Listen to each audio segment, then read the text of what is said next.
True. Nervous, very, very dreadfully nervous I had been and am. But why will you say that I am mad? The disease has sharpened my senses, not destroyed, not dulled them. Above all was the sense of hearing acute. I heard all things in the heaven and in the earth. I heard many things in hell. How then am I mad? Hearken, and observe how healthily, how calmly I can tell you the whole story. It is impossible to say how first the idea entered my brain, but once conceived, it haunted me day and night. Object there was none, passion there was none. I loved the old man. He had never wronged me. He had never given me insult. For his gold I had no desire. I think it was his eye. Yes, it was this. One of his eyes resembled that of a vulture, a pale blue eye with a film over it. Whenever it fell upon me, my blood ran cold, and so by degrees, very gradually, I made up my mind to take the life of the old man, and thus rid myself of the eye forever. Now this is the point. You fancy me mad. Madmen know nothing. But you should have seen me. You should have seen how wisely I proceeded, with what caution, with what foresight, with what dissimulation I went to work. I was never kinder to the old man than during the whole week before I killed him. And every night, about midnight, I turned the latch of his door and opened it, oh, so gently. And then, when I had made an opening sufficient for my head, I put in a dark lantern, all closed so that no light shone out, and then I thrust in my head. Oh, you would have laughed to see how cunningly I thrust it in. I moved it slowly, very, very slowly, so that I might not disturb the old man's sleep. It took me an hour to place my whole head within the opening, so far that I could see him as he lay upon his bed. Ha! Would a madman have been so wise as this? And then, when my head was well in the room, I undid the lantern cautiously, oh, so cautiously, for the hinges creaked. I undid it just so much that a single thin ray fell upon the vulture eye. And this I did for 7 long nights, every night just at midnight. But I found the eye always closed, and so it was impossible to do the work. For it was not the old man who vexed me, but his evil eye. And every morning when the day broke, I went boldly into the chamber and spoke courageously to him, calling him by name in a hearty tone, and inquiring how he had passed the night. So you see he would have been a very profound old man indeed to suspect that every night, just at 12, I looked in upon him while he slept. Upon the 8th night I was more than usually cautious in opening the door.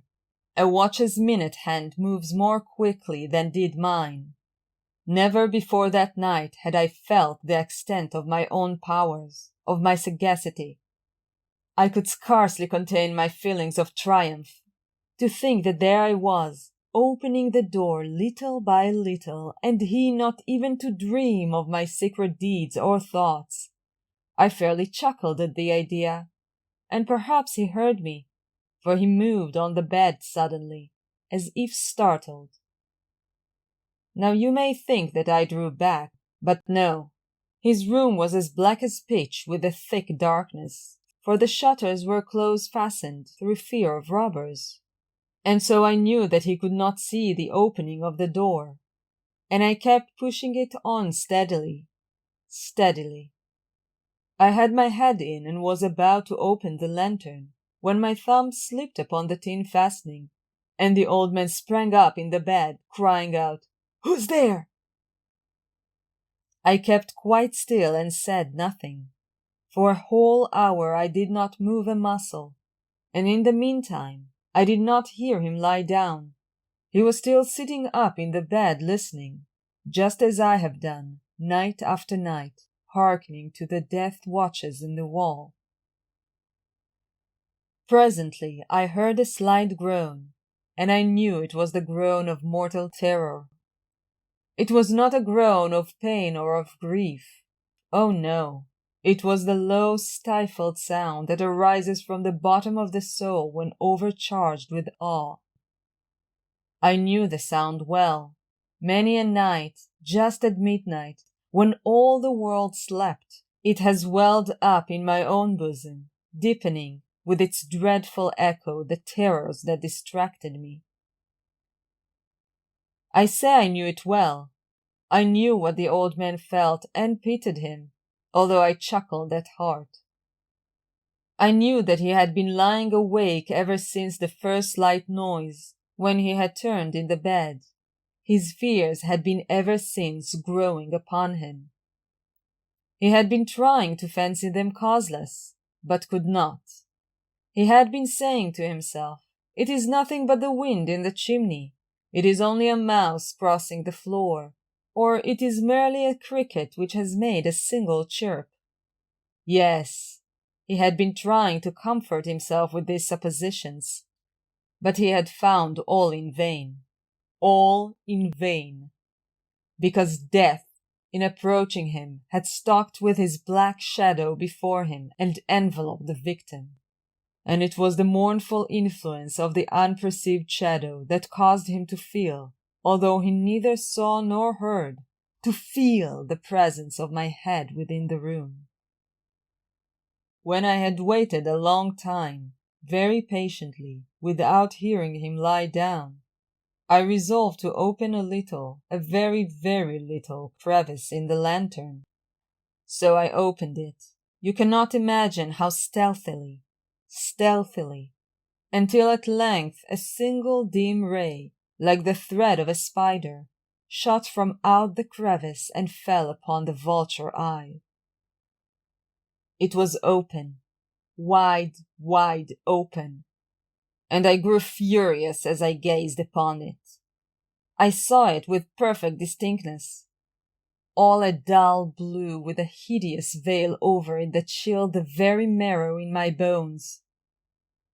But I could see nothing else of the old man's face or person, for I had directed the ray as if by instinct precisely upon the damned spot. And now have I not told you that what you mistake for madness is but over-acuteness of the senses? Now, I say, there came to my ears a low, dull, quick sound, such as a watch makes when enveloped in cotton. I knew that sound well, too.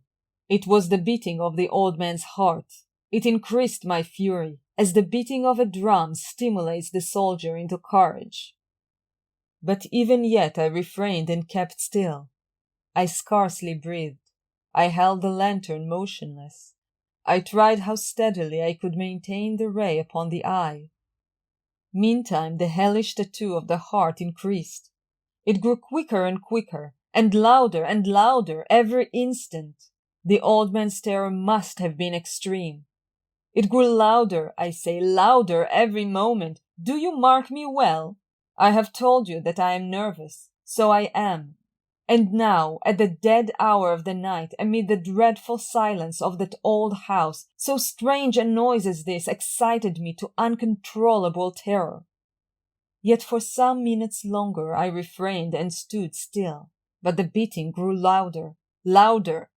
I thought the heart must burst. And now a new anxiety seized me. The sound would be heard by a neighbor. The old man's hour has come. With a loud yell, I threw open the lantern and leaped into the room. He shrieked once only. In an instant, I dragged him to the floor and pulled the heavy bed over him. I then smiled gaily to find the deed so far done. But for many minutes the heart beat on with a muffled sound. This, however, did not vex me. It would not be heard through the wall. At length it ceased. The old man was dead. I removed the bed and examined the corpse. Yes, He was stone dead. I placed my hand upon the heart and held it there many minutes. There was no pulsation. He was stone dead. His eye would trouble me no more. If still you think me mad, you will think so no longer when I describe the wise precautions I took for the concealment of the body. The night waned and I worked hastily but in silence. First of all I dismembered the corpse. I cut off the head and the arms and the legs. I then took up 3 planks from the flooring of the chamber and deposited all between the scantlings. I then replaced the boards so cleverly, so cunningly that no human eye, not even his, could have detected anything wrong. There was nothing to wash out, no stain of any kind, no blood spot whatever. I had been too wary for that. A tub had caught it all. When I had made an end of these labors, it was 4 o'clock, still dark as midnight. As the bell sounded the hour, there came a knocking at the street door. I went down to open it with a light heart, for what had I now to fear? There entered 3 men, who introduced themselves with perfect suavity as officers of the police. A shriek had been heard by a neighbor during the night. Suspicion of foul play had been aroused. Information had been lodged at the police office, and they, the officers, had been deputed to search the premises. I smiled, for what had I to fear? I bade the gentlemen welcome. The shriek, I said, was my own in a dream. The old man, I mentioned, was absent in the country. I took my visitors all over the house. I bade them search well. I led them, at length, to his chamber. I showed them his treasures, secure, undisturbed. In the enthusiasm of my confidence, I brought chairs into the room, and desired them here to rest from their fatigues, while I myself, in the wild audacity of my perfect triumph, placed my own seat upon the very spot beneath which reposed the corpse of the victim. The officers were satisfied. My manner had convinced them. I was singularly at ease. They sat, and while I answered cheerily, they chatted of familiar things. But ere long I felt myself getting pale and wished them gone. My head ached, and I fancied a ringing in my ear. But still they sat and still chatted. The ringing became more distinct. It continued and became more distinct. I talked more freely to get rid of the feeling, but it continued and gained definitiveness, until at length I found that the noise was not within my ears. No doubt I now grew very pale, but I talked more fluently and with a heightened voice. Yet the sound increased, and what could I do? It was a low, dull, quick sound, much such a sound as a watch makes when enveloped in cotton. I gasped for breath, and yet the officers heard it not.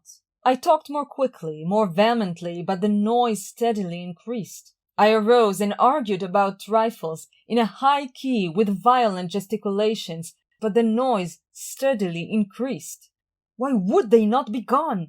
I paced the floor to and fro with heavy strides, as if excited to fury by the observation of the men, but the noise steadily increased. Oh God, what could I do? I foamed, I raved, I swore. I swung the chair upon which I had been sitting and grated it upon the boards, but the noise aroused over all and continually increased. It grew louder, louder, louder, and still the men chatted pleasantly and smiled. Was it possible they heard not? Almighty God, no! No, they heard. They suspected. They knew. They were making a mockery of my horror. This I thought, and this I think. But anything was better than this agony. Anything was more tolerable than this derision. I could bear those hypocritical smiles no longer. I felt that I must scream or die. And now, again, hark! Louder! Louder! Louder! Louder! Villains! I shrieked. Dissemble no more! I admit the deed! Tear up the planks! Here! Here! It is the beating of his hideous heart!